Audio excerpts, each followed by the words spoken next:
understanding colour management for photographers is something that is an absolute must. And the first thing that you need to understand is colour space. I've noticed a lot of professionals just recently that are out there working as professionals that really don't understand what a colour space is. So that's why I've put together this little video.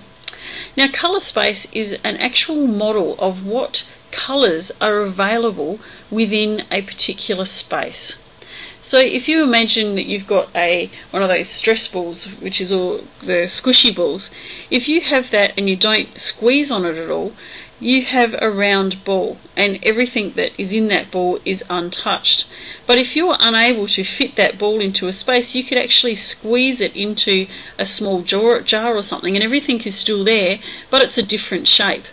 That's kind of what happens with colour models, particularly when you're going from one colour model and transferring your files into another colour space. I'm just going to bring this picture up real quick so we can have a look at exactly what a colour space is.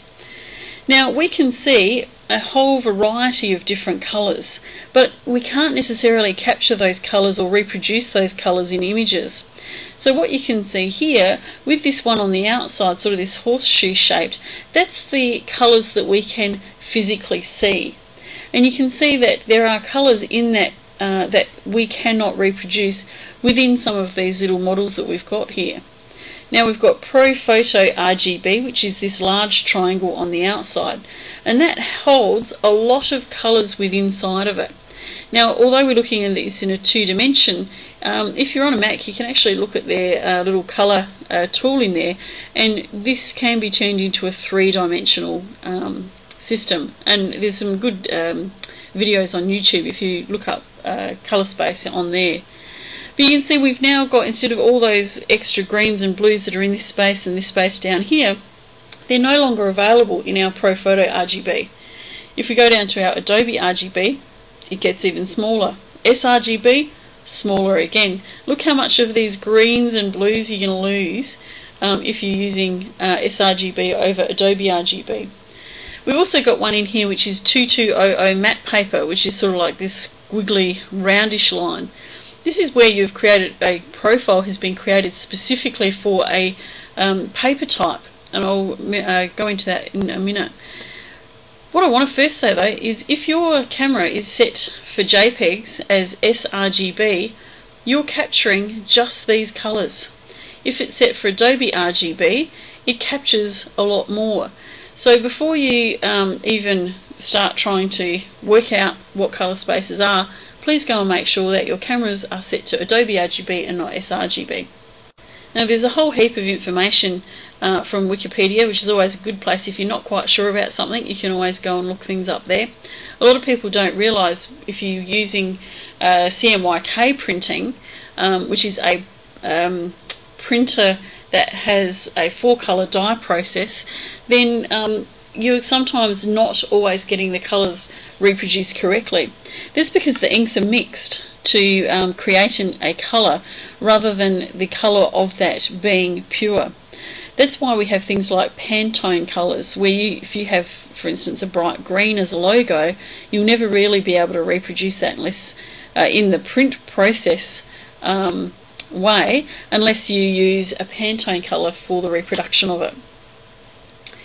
There's a whole heap of information on here that's good to have a bit of a look at, but what I wanted to show you is just in Photoshop how this can be used. Now first, let me just get out of this bit and get back into Photoshop here. The first thing in here, and I'm just going to step back a bit in history because I just want to go back to my original file style. So here's my original file opened, and if I go to Edit and Convert to Profile, I can come in here and at the moment it's an Adobe RGB file, and I can convert that profile in here if I wish to. So I can take it from being an Adobe RGB file and I can change it to being an sRGB file. There's a few other bits and pieces I can do in there as well, and I can also go to my advanced settings and I can change it to lab or RGB or CMYK depending on what it is that I'm planning on doing. If I click on OK here, it's now changed over to sRGB. which means that my colours in here have been clipped to a certain extent. Sometimes that doesn't necessarily matter because I may have to use a profile for a particular device. Now, all the colours that are in and available on the computer are not necessarily available when you print an image.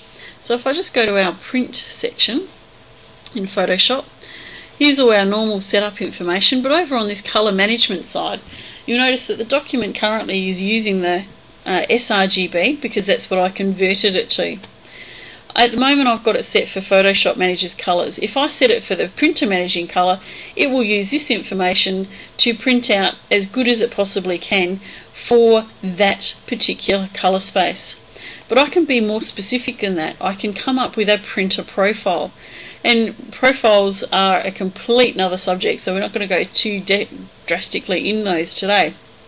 But you can download profiles. So you can see here, if I'm using a particular printer paper in here, I can select that particular profile for the printer to use to make sure that my prints are as good as they can be. Most professional photographic papers will have downloadable profiles that you can install on your computer, and then you can easily go and select which one of those profiles you want, depending on the paper that you're using. Now, every single paper prints slightly differently, which is why these are required. You also have the ability of building your own profiles if you have the correct tools for creating profiles and the correct software to do so. But a lot of the professional papers come with pretty good profiles that you can use as well. I hope that's explained a little bit about colourspace. If you still don't understand it, go onto YouTube or Google colourspace and just read some information and get some more idea about what colourspace is all about. As professional photographers, it's an absolute must that you understand this, otherwise you're going to be losing out on so much colour that could be in your images that you don't currently have. See you next time.